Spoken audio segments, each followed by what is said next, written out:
What's up, guys? Welcome to another episode of Screen Monthly, where we take some of the biggest news stories of the month, put it together for your viewing entertainment, and try to give our little opinions on it as well. So, this is me, Toby Santos, and this is YouTube extraordinaire, underrated streamer, at Kaiju. Underrated streamer. I'm not sure about that. But no, thank you. It's great to be here. Wow, thank you. Yeah. I'm here. So welcome back this month. So we're gonna be running it down. Let's just jump right into it. The Steam Deck disappointing? Question mark? So there have been quite a lot of mixed reviews. So The Verge actually rated a 6.5 out of 10 as a product score. Something very middling for something with great aspirations. A lot of their criticisms go along the lines of like unfinished buggy software, noisy fan.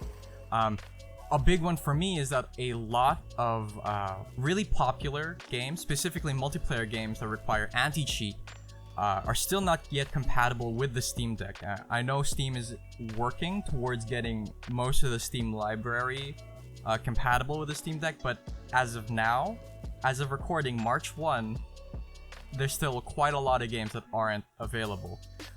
There are other issues with battery life when running at the highest fidelity. Some of the positive stuff about the Steam Deck, one, it's an incredibly powerful machine for such an incredibly low price. Prices no one has ever seen for the hardware that's actually in the Steam Deck. For what it is, with the prices, it's a great deal. Again, there's a lot of issues at launch, as a lot of things are nowadays, unfortunately. But yeah, those are just some of the few things that like a lot of people have been reporting. The Verge in particular have been their experience with it. Let us know what you think about the Steam Deck if you're planning to get one. It is quite expensive. It is console prices for a PC, so if you already find consoles expensive, you're probably gonna find this expensive in general. But let us know what you think about it. If you ever plan on getting it, if they ever, let us know in the comments down below. So piggybacking off of Steam, Tesla, Mr. Elon Musk, they've been stated that they want its cars to be Steam compatible. What are your thoughts? What are your thoughts on that? I think that is very interesting. Listen. I don't know. It's a car. I don't know if anyone should really be interested in playing a game in your car unless you have kids, maybe. Yeah. Otherwise, fucking focus on the road or something. Yeah, focus on not crashing your cars, maybe. Yeah. I mean, I can understand the appeal of that, because if it includes this like integration of what Steam Deck is trying to do, where it's like you have a game open, you close it, and then you can go onto your PC and continue it like straight off, just like seamless transition. If that's kind of like the route they're trying to do with like that, obviously it would be really bad if you're a driver and you're playing games. But I guess for like a family entertainment, because like we've seen that all before in our vans with a little TV, or in the buses with the TV, like there's always some kind of entertainment to have there. Moving on from that, we have a little bit of a controversy, as one might say. The Street Fighter logo was announced a couple of weeks ago, and my oh my, has not only it been criticized by the masses, it has been, compared to $80 clip art in which people could readily buy. Yeah, I mean, it's disappointing, to be completely honest. I mean, like a franchise like Street Fighter, so that's so ingrained in video game culture and society in general. Like you'll see, you've seen Street Fighters in like arcades. You've seen Street Fighters on the front of video game boxes. Yeah. And to see them, I don't know, just very blatantly rip off a $80 stock image off of like Adobe is quite the move. And to keep it in the fighting game realm, Capcom have announced a fighting game collection. So some goods and some bad with Capcom. This is actually pretty exciting. What they're doing here is like it's a collection of all these different fighting games that Capcom own. And what I found really surprising is not only are they making it into a collection in which people can buy, is that they're gonna resume online play for these games. So they're all retro games. Okay, yeah. This is okay. So I think this is sick. One thing in particular that I wish the game industry would do more of is, and they've been doing it a lot more recently. I just wish that they would have done it sooner. And now I just wish they just continue doing it some more. Is keeping quote unquote the history alive with retro games in particular. So I mean, I think this Capcom Fighting Collection is just another step in the right direction in terms of keeping those retro games easy to access and easy to play. So sick. So this next article, oh my gosh, Elden Ring. My goodness, one of the best reviewed games ever. It is amazing. I don't think I've ever liked this a game this much since The Witcher 3 back in 2015 almost. I mean, granted, it does have its performance issues, to be fair, on PC and on consoles. But that being said, I still think that Elden Ring is one of the best games to release in a while. Yeah. It's so good. There's just so much to explore. The world is dense. It's rich. It's ripe with like story. It's ripe with different environments and just so many different enemies to fight as well. It's very well done as far as world building is concerned. Pop off, King. Pop off for sure. And there's just lots to like about the game. Of course, it is Souls-like. It is, after all, from the developers of Dark Souls, From Software. And as such, it's a difficult game. There's no fucking doubt about it in my mind that it's a difficult game. I've spent in total on 2 bosses, like 3-4 hours, trying to kill 2 bosses. Not even 3, not even 4. 2 bosses. The difficulty of the game might be a deterrent for some people, but it's one of the best feelings. A game has never made me feel this way. It's one of the best feelings in the world when you have been like hacking away at a boss for 2 hours and you kill him on that one try. My goodness, the rush of endorphins and like dopamine to your head, dude.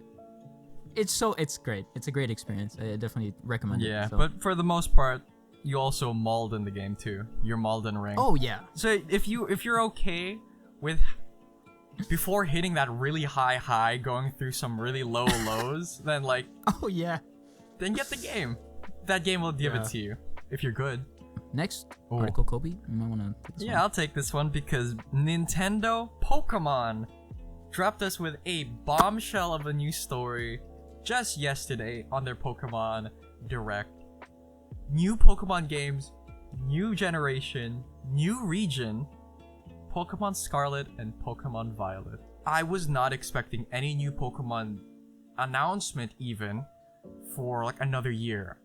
And Pokemon Scarlet and Violet is coming out this year, later this year, the year of our Lord, 2022.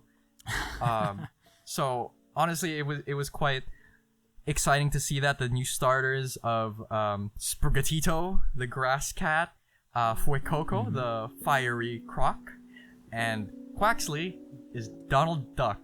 The region so far, from context clues from the trailer, a lot of people have pieced it together to be kind of like a Spain, Portugal-esque, European, right? There's still some debate whether or not it's Italian or Spanish Portugal, but from the context clues in the trailer and like the map shown in said trailer, it is believed to be Spain/Portugal, which is really cool. Moving on, Sony is ending PS3 console and peripheral support in Japan. And they, quote, said, "We sincerely apologize to customers who are using this product." They probably aren't sincerely apologizing. They probably don't really care Probably anymore. just like, buy your new console, man. Yeah, buy the PS5, bro. So, this is just how it is, I guess, for a console's life. At some point, they're just bound to be unsupported, unfortunately. But that's just how it is. They can't keep on supporting. If they do, then they just have all the money in the world, but that's just not the case. They need to focus their resources on other aspects of their company. In particular, they want to keep on supporting the PS5 and its future, of course, and things like that. So, it's you hate to see it, but it had to happen. First and foremost, they're a business, and if the moment something stops generating them, more than just breaking even then, it's more cause of concern for them to stop it. So I think the PS3's been out since 2006. I think it's time to let it rest, right? Definitely.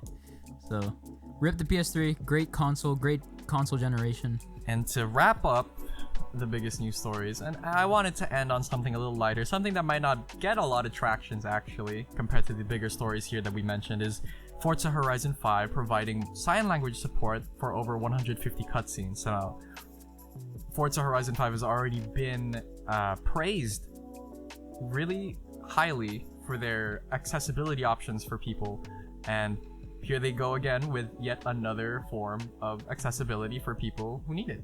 And I think it's just something we need to shine a light on, shine a light on these devs for, to Playground Games for not being ableist, being inclusive. Yes. And I believe they won an award for accessibility during King Keeley's Game Awards, so, they're really on the pulse of that, and I just want to shine a light on them and say, good job, Playground Games. Hats off to you. For sure. Hats off to you. And now here, we're gonna just really quickly run down all the games that are coming out in March. Just here's a list.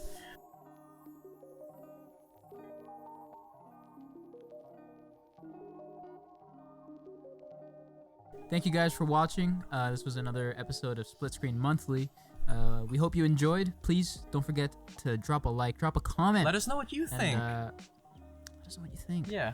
Check us out on our socials at splitscreen_official. Don't forget to also follow Benjo and I on our personal profiles. We got our own YouTubes going on. We'll link that to our in our description as well. And make sure to check out our content. We try to make content outside of the split screen universe, in our own bubbles, because we have other things. And so feel free to check us out when we stream.